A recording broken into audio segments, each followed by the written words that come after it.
Apollo, the last of the 6 brand new heroes, has finally arrived in Deadlock, and the Prince of Ixia adds a nice amount of sword fighting finesse to the game.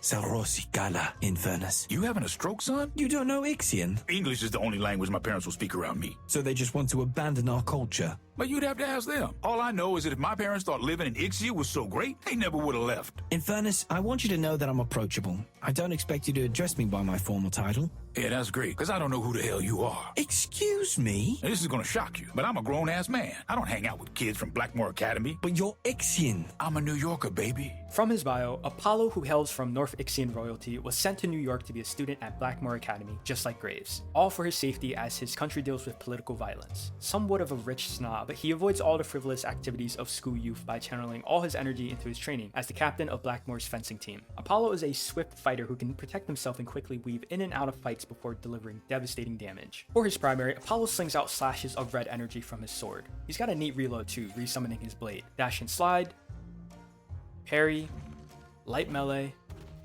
and heavy melee.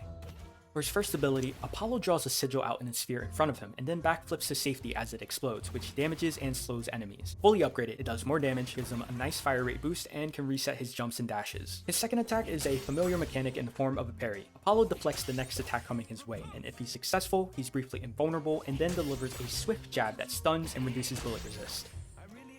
For his third ability, Apollo can activate a series of lunges in succession. You can activate each lunge from different directional inputs, and each stab can be held down and released at a sweet spot to deal maximum damage. He can use this in succession for 3 lunges.